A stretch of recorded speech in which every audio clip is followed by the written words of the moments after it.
Kerajaan Mataram Islam mencapai puncak kebesarannya pada masa pemerintahan Sultan Agung Hanyokrokusumo yang berkuasa dari tahun 1613 sampai 1645. Ia merupakan raja ketiga setelah penambahan Sedokrapyak.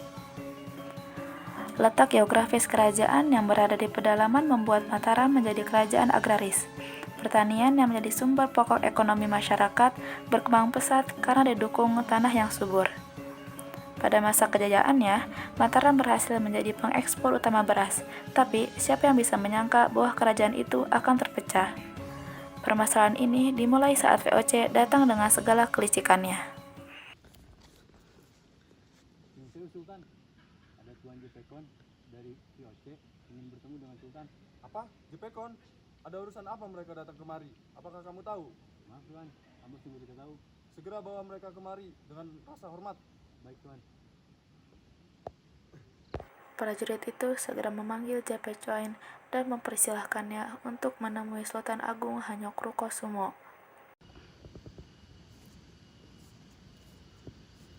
Jadi ada perlu apa kau kemari?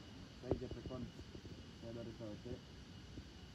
Saya meminta untuk Mataram agar bisa bekerja sama dengan VOC. Kerjasama apa yang kamu inginkan? Apakah kau ingin Pulau Jawa tunduk kepadamu? Bukan itu maksud saya. Jangan berburuk sangka terlebih dahulu. Maksud saya kesini adalah untuk bekerja sama dalam hal memerintah. Memerintah apa yang kau maksud? Maksud saya adalah memerintah dalam hal wilayah dan hasil bumi. Jangan terima penawaran mereka, Kakanda. Mereka adalah orang-orang licik yang tidak dapat dipercaya. Kau benar, Adinda. Hei Jepekon, jika itu yang kau inginkan, maka segera pergi dari Mataram ini. Selama aku masih hidup, takkan kubiarkan kau menginjak kerajaanku. Deng, akan ku buat kerjaan ini menjadi debu. Lihat saja nanti. Silakan saja, aku tidak takut. Prajurit, bawa dia pergi dari sini.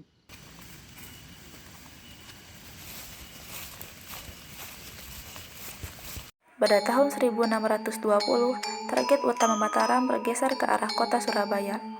Selama tahun 1620 sampai 1625, pasukan Mataram secara berkala mengepung Surabaya dengan 5 kali ekspedisi. 5 tahun kemudian, tepatnya 1629, Sultan Agung mengirimkan pasukan untuk melakukan penyerangan terhadap VOC. Namun, serangan ini gagal karena medan yang terlalu berat. Pada tahun 1632, Sultan Agung mengirimkan kembali 1.000 prajurit beserta keluarganya ke Karawang untuk membangun lumbung beras atau pusat logistik. Namun, saat merencanakan itu semua, ada seorang suruhan VOC yang menyamar untuk memata-matai mereka.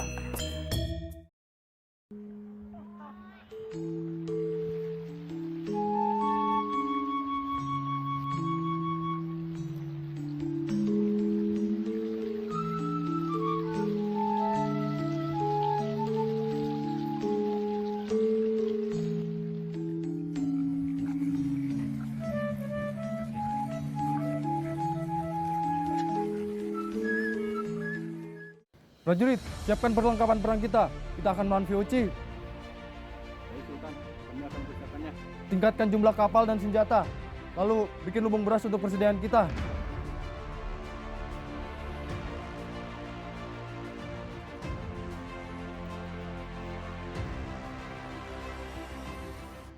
Namun, saat Sultan Agung menyiapkan peperangan, rencana itu diketahui oleh VOC yang dipimpin oleh Jepecoin.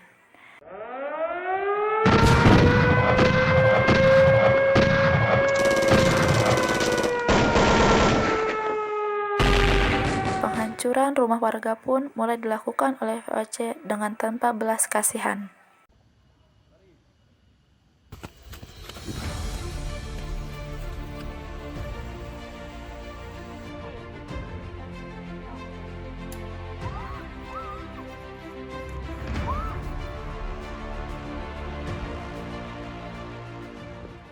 Sementara itu, kondisi di Mataram sangatlah buruk. Mataram lalu melakukan penyerangan terhadap VOC dan menuju ke Batavia, tetapi penyerangan itu gagal. Yang kami lakukan Sultan, kita sudah kalah. Sultan, kita sudah kalah. Tidak, kita belum kalah. Kita masih ada harapan. Tapi Sultan, banyak sekali prajurit kita yang tewas dalam perjalanan karena yang melelahkan. Dan juga senjata kita tidak sebanding dengan senjata VOC. Baiklah jika gitu, mari kita balik ke Mataram lagi. Setelah itu, perlawanan demi perlawanan antara Mataram dengan VOC terus terjadi. Banyak daerah-daerah Mataram yang melakukan pemberontakan ingin cepat merdeka. Naas, pada akhirnya, Sultan Agung wafat pada tahun 1645. Pasca kematian Sultan Agung, pemerintahan Mataram digantikan oleh Amangkurat I yang justru bekerjasama dengan VOC. Pada masanya itu, terjadi pemberontakan yang dilakukan oleh Trunajaya yang tidak setuju jika Mataram harus bekerjasama dengan VOC. Permisi Tuanku Amangkurat, Tuan Trunajaya ingin bertemu dengan Anda. Trunajaya? Ada urusan apa dia kesini? Tidak tahu Tuan. Baiklah, persilahkan dia masuk dan antar dia kesini. Baik Tuan. Ada apa gerangan saudara Trunajaya? Jauh-jauh dari kemari. Adakah yang mau bicarakan? Siapa mereka? Apa urusan mereka di sini? Oh, Saja, aku tahu mereka. Mereka lebih licik dari ini. Maka dari itulah mereka ingin membantu kita. Kau salah besar Amangkurat. Kau pikir mereka akan membantu kita? Aku tidak setuju dengan keputusanmu. Hentikan omong kosongmu itu, Trunajaya. Sudahlah, kau diam saja. Lagian aku tidak akan menerima pendapatmu dan juga aku tidak akan meminta bantuan kepadamu. Jika itu keputusanmu, maka aku akan melakukan peperangan untuk merebut kemerdekaan Mataram dari VOC. Silahkan saja. Jika kau ingin melawan VOC dengan senjata yang super lengkap. Baiklah kalau begitu Amangkurat, aku dan pasukanmu akan melakukan perlawanan dan membunuhmu bersama para kompeni-kompeni itu hingga tidak ada yang tersisa lagi di sini. Baiklah, ayo kita selesaikan ini. Akhirnya, terjadilah pemberontakan yang dilakukan oleh Trunajaya terhadap Mataram karena tidak setuju dengan keputusan Amangkurat I. Trunajaya berhasil melakukan pemberontakan, sedangkan Amangkurat I beserta putra pertamanya, yaitu Mas Rahmat, melarikan diri dalam keadaan sekarat. Dalam pelariannya, Amangkurat I meninggal di daerah Tegalwangi. Lalu tahta Mataram diwariskan kepada anak sulungnya, yaitu Mas Rahmat yang bergelar Amangkurat II. Setelah Amangkurat II wafat, terjadi peristiwa perjanjian Giyanti antara VOC yang dipimpin oleh Hartik atau sebutan Gubernur VOC untuk Jawa Utara dan Pakubuwana III serta kelompok Pangeran Mangkubumi.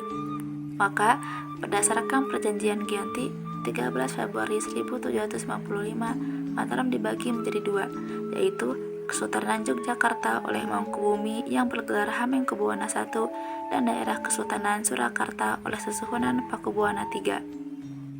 Lalu, pada tahun 1757, dengan intervensi Belanda dan berdasarkan perjanjian Salatiga, Kesultanan Mataram dipecah lagi menjadi tiga, yaitu Kesultanan Yogyakarta, Kesultanan Surakarta, dan Mangkunegaraan. Pada tahun 1813, Kesultanan Yogyakarta dipecah lagi menjadi dua, yaitu Kesultanan Yogyakarta dan Pakualaman.